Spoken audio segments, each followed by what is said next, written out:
then last quest, Crash buys too many pies. I wonder why. So welcome to the fifth and final quest. Crash would like you to create a game using the programs that you created for quests 3 and 4. So the game can be anything you want. It can be short and sweet like Trudy. It can be loud and complicated like Bloopers, the cat character in space. Make sure though that students fill out the student worksheet. So that will detail how many splats they'll need to use for the game, the rules of their game, how to win, how many players, all those details. And there's also a short question at the end, just asking them to think through what have I learned through participating in the Unruliest Hour of Code. Speaking of which, please make sure that if you are taking these fun videos and photos that if you have a Twitter, please tweet us at unruly_studios, hashtag hour of code, hashtag unruly quest. So if you do that, you'll be able to see everyone else who tags and you'll be able to share what your students are doing in your classroom. So for students who don't like games, such as Rowdy, I also personally was one of those students. What you can do instead is think of a way to use the programs to complete an everyday classroom activity, like submitting an answer in math. So maybe it's a game show style where you're all playing a math game together and then students have to hit a splat. So in a way, it is a game, but it's also fulfilling like an everyday classroom function. So example on the next slide. So we have Elephant Firefighter, which is based on a game created by students in, what school was that again, Emily? Lincoln Elementary in Rhode Island. Yeah, some students came up with this wonderful game called Elephant Finder. We loved it so much, we decided to create a game for Hour of Code based on that. It's called Elephant Firefighter. So the rules are you're an elephant, you're hanging out with your friends, you spot some grass on fire, and you have a competition to see who puts it out the fastest. So you're gonna stomp or click, depending on if you're using it virtually or in person. You're gonna stop and click as fast as you can to make all of the splats light up green, indicating grass. So make sure you have all the splats green in order to put out the fire and win. So that's the rules and that's how you play. Yeah, so I'll hop in. For Elephant Firefighter, we're combining all of the pieces that we used previously in quest number 3 and 4 to build one game. And that's what quest 5 is all about, is building a game based off of things that we've already had. So in Elephant Firefighter, we use sound and color we use color in 2 different ways, but in this particular chunk of code, we're using the random math blocks from before to flicker between red and green to make it look like a fire. And something that we say all the time and is on multiple slides in here is that the rules for the game are the rules for the code. So this game is about elephants. So we need to have our code play an elephant sound so that we know it's about elephants.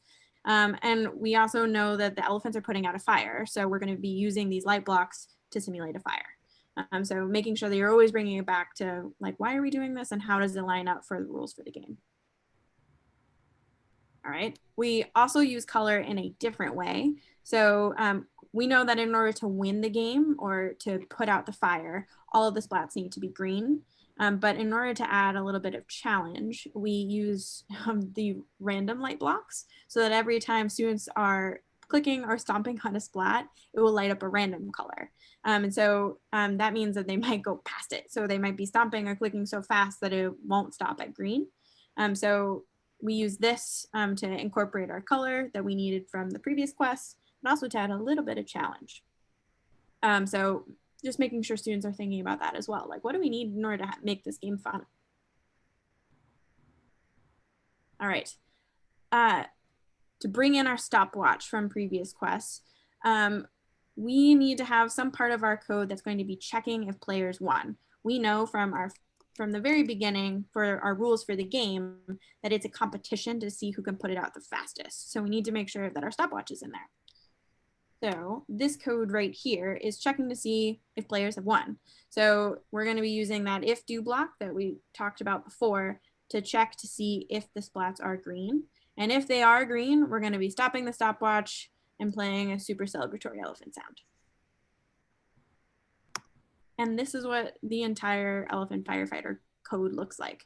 It's got our stopwatch. It's got our color, and we've got our elephant sound to play our sounds. One thing I do want to point out is that we do use a WinSplat release block. It's the same as WinSplat Press. We just use that drop-down menu to change it to released. We use that in a lot of our games, but just something to point out, can be a little tricky. So feel free to use this game with your students, especially if you've got some extra time. It is really fun. And you can even have students record time and compete with each other as well. Okay. So now it's students' turn. So they are going to build their own game, create their own rules, make sure that students fill out the game rules. It's linked below. It'll take you straight to a Google form where students will be prompted to say how many splats, how many players, the rules of the game, how you win, and they have a section where they can add any additional information as well.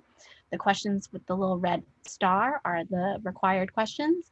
And at the very end, they're asked to sort of like process their thoughts about their whole experience and write in what they learned from participating in an Unruly hour of code. At the beginning, we do ask students to put in their school name and their teacher name.